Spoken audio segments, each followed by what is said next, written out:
નમસ્કાર. સમગ્ર શિક્ષા રાજ્ય કચેરી ગાંધીનગર તરફથી હું કાઉન્સિલર નિકી પટેલ આપ સર્વનું હાર્દિક સ્વાગત કરું છું. માનનીય સ્ટેટ પ્રોજેક્ટ ડાયરેક્ટર શ્રીના સતત માર્ગદર્શન હેઠળ આપનો એવો પ્રયાસ રહ્યો છે કે રાષ્ટ્રીય શિક્ષા નીતિ 2020ની જોગવાઈઓ અંતર્ગત વિદ્યાર્થીઓના કૌશલ્ય વિકાસ માટે આ સ્પર્ધાત્મક સમયમાં બાળકોના શારીરિક વિકાસ, માનસિક વિકાસ, ભાવનાત્મક અને મનોવૈજ્ઞાનિક ફેરફારોને સમજીને તેમના ઉજ્જવળ ભવિષ્યનું નિર્માણ કરવાનું છે. આ હેતુને સાર્થક કરવા માટે આજના સેશનમાં આપણે એક વિશ્વાસપાત્ર ક્ષેત્ર વિશે ચર્ચા કરીશું. નાનકડા ગામની કાચી ગલીમાં સવારની પહેલી કિરણ ફેલાતી હતી. ખેતરમાં કામે જતા ખેડૂતો, શાળાએ જતા બાળકો અને ઘર આંગણે બેઠેલા વડીલો, બધાની નજર એક ઓળખીતા ચહેરા પર અટકતી હતી. ખભે થેલો, હાથમાં ચિઠ્ઠીઓ અને મનમાં જવાબદારી.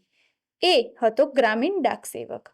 ગામ અને સરકાર વચ્ચેનું અદ્રશ્ય પરંતુ મજબૂત સેતુ. આ સંદર્ભે માહિતી આપવા માટે આપની સાથે જોડાયેલા છે નિશાબેન મોદી.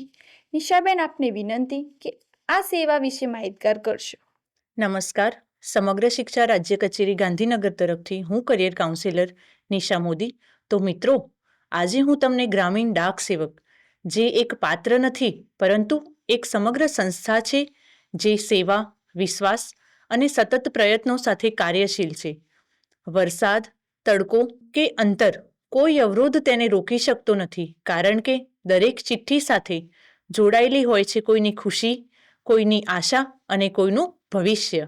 તો અહીં સૌપ્રથમ એ પ્રશ્ન છે કે ગ્રામીણ ડાક સેવક એટલે શું? તો મિત્રો, ગ્રામીણ ડાક સેવક, જેને ટૂંકમાં GDS કહેવામાં આવે છે, જે ભારતીય ડાક વિભાગ હેઠળ કાર્યરત એક વિશેષ વર્ગના કર્મચારી છે. તેઓ દેશના ગ્રામ્ય તથા દૂરના વિસ્તારોમાં ડાક સેવાઓ અને મૌલિક નાણાકીય સેવાઓ લોકો સુધી પહોંચાડવાનું મહત્વપૂર્ણ કાર્ય કરે છે. ગ્રામીણ ડાક સેવક ડાક વિભાગ અને ગ્રામ્ય જનતા વચ્ચેનો સેતુ ગણાય છે. તો નિશાબેન, ગ્રામીણ ડાક સેવક અધિકારીની કામગીરી શું હોય છે અને તે ક્યાં કામ કરે છે? ગ્રામીણ ડાક સેવા અધિકારીની કામગીરીની વાત કરું તો પત્ર, પાર્સલ, સ્પીડ પોસ્ટ તથા રજિસ્ટર્ડ ડાકનું વિતરણ, ડાક સામગ્રીનું સંકલન અને વહન કરવાનું, ડાકઘર સંબંધિત નોંધપોથી અને રેકોર્ડ જાળવવા, બચત ખાતા, money order, postal life insurance જેવી સેવાઓ પ્રદાન કરવી, સરકારી યોજનાઓ જેમાં ડીબીટી, પેન્શન, આધાર સેવાઓ વગેરેનો સમાવેશ થાય છે, તેમનું અમલ અને સહાય, ગ્રામ્ય વિસ્તારોમાં ડિજિટલ અને નાણાકીય સાક્ષરતા પ્રોત્સાહિત કરવી, અને ગ્રામીણ ડાક સેવક પોસ્ટ માસ્ટર અથવા સબ પોસ્ટ માસ્ટરને ટપાલ ટિકિટો અને સ્ટેશનરીના વેચાણમાં તેમજ ટપાલના હસ્તાંતરણમાં મદદ કરે છે.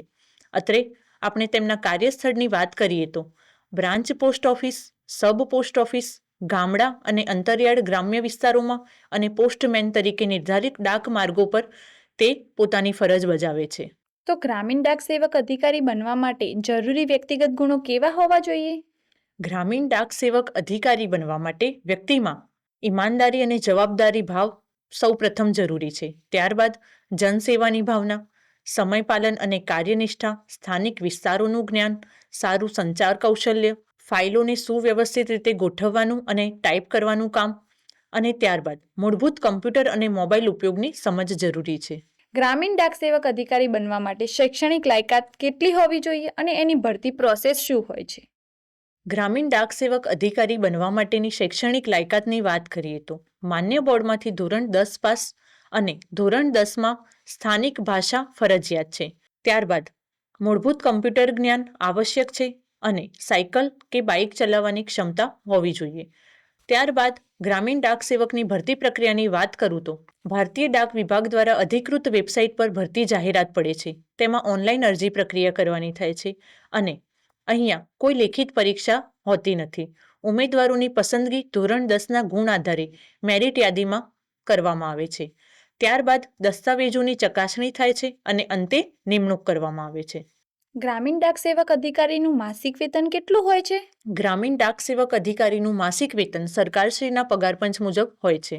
અને ગ્રામીણ ડાક સેવક અધિકારીમાંથી પ્રગતિના અવસર મળી રહે છે? હા, જેમાં પ્રગતિના અવસરની વાત કરીએ તો ગ્રામીણ ડાક સેવક, multitasking staff, postman, postal assistant, postal inspector, post ઓફિસના અધિક્ષક અને પોસ્ટ ઓફિસના વરિષ્ઠ અધિક્ષક જેવા પ્રગતિના અવસરો મળી શકે છે.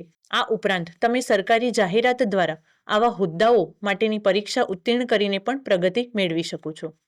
નિશાબેન, શું ગ્રામીણ ડાક સેવક અધિકારી બનવા માટે શિષ્યવૃત્તિ કે કોઈ યોજનાનો લાભ મળી શકે છે?